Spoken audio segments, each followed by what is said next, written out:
Hi everyone, I'm Dr. Shim Ching, board certified plastic surgeon here in Honolulu, Hawaii. I specialize in facial rejuvenation, and today I want to talk to you about a really important topic: how to prepare for your facelift surgery. I'm going to give you 5 tips on how to get ready so you can have less bruising, less swelling, a smoother recovery, and get you to your final outcome as quickly as possible. Now, you may not be having your facelift with me, and that's okay, but these tips apply to almost any operation you might have with any surgeon. So take note. Also, feel free to share this with your friends and family because this is sound advice for surgery in general. So without further ado, let's break it down. Tip number 1 is preparation. Surgery always involves cutting something, and cutting tissue always involves bleeding. Bleeding is one of the main reasons people bruise and swell after surgery. The more we can limit bleeding, the smoother your recovery is going to be. So 2 weeks before, 2 weeks after, cut out anything that will increase your bleeding. That means no NSAIDs, things like Advil, ibuprofen, or aspirin. You want to stop any herbal supplements that thin the blood, and these are very common. They include turmeric, ginkgo biloba, ginger, and even vitamin E. I tell my patients, just set aside all your vitamins and supplements for this period. And here's another one, alcohol. Alcohol does thin your blood, and it can absolutely increase your risk of bruising and swelling. So you should avoid alcohol before surgery as well. But the most important thing to avoid for facelift surgery is smoking. Nicotine causes blood vessels to constrict. And when we lift the skin during a facelift, that skin depends on tiny little blood vessels for survival. If nicotine shuts down those little vessels, the skin can't get enough blood. And that leads to what we call skin necrosis, the skin dying. That's a devastating complication. So that's why I tell my patients, stop smoking 6 to 8 weeks before surgery, not just a few days. And stay off of it for at least a month after surgery. And that includes nicotine gum, vaping, patches, nicotine in any form. Even just 1 or 2 cigarettes can dramatically raise your risk of this complication. Now, I've seen this firsthand. Years ago, I had a patient who thought she could sneak in a few cigarettes before surgery.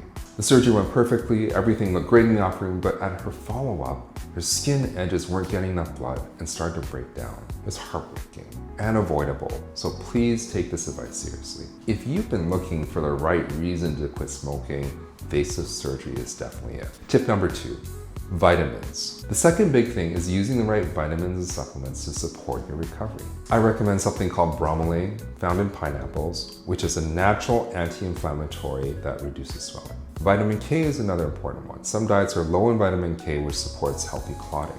If you're deficient, your bruising risk will go way up. A supplement can help if you take it starting 2 weeks before surgery.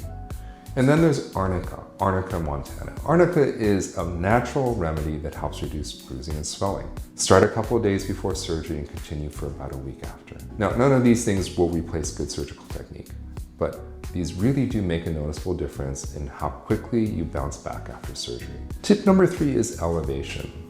After surgery, gravity is either your best friend or your worst enemy.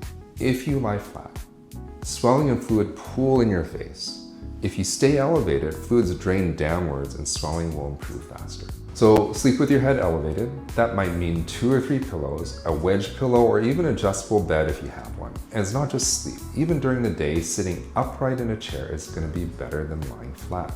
Keep your head higher than your heart and you'll heal faster. Tip number 4 is ice done the right way. Icing is one of the best tools we have in the first 48 hours, but it has to be done correctly. Never put ice directly on the skin. After a facelift, the skin's blood supply is delicate, and too much cold in one spot can actually damage your face.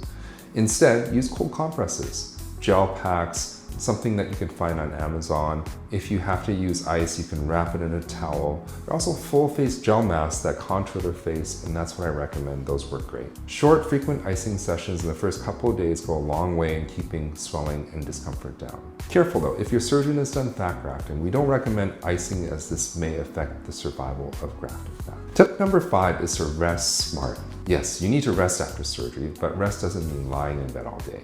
For at least 2 weeks, no heavy lifting, no bending forward, no strenuous activity. Those tiny little blood vessels we cut during surgery are fragile, and too much pressure too soon can make them bleed, and that causes a hematoma, the most common complication after a facelift surgery. But here's the thing, don't lie flat in bed either. Sitting upright in a chair is actually better. When you're upright, gravity helps fluids drain and keeps swelling under control.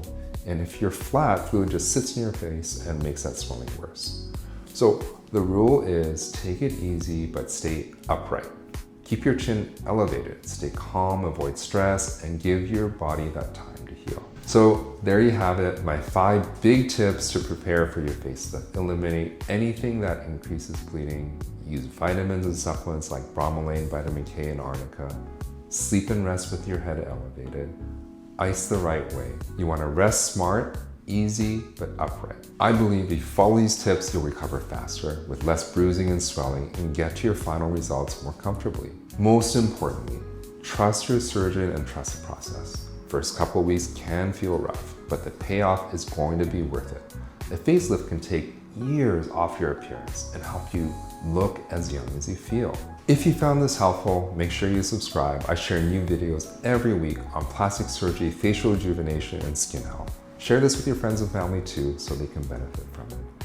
And if you've gone through surgery yourself and have recovery tips, drop them in the comments. I'd love to hear experiences. Thanks for watching. Until next time, I'm Dr. Shim Ching.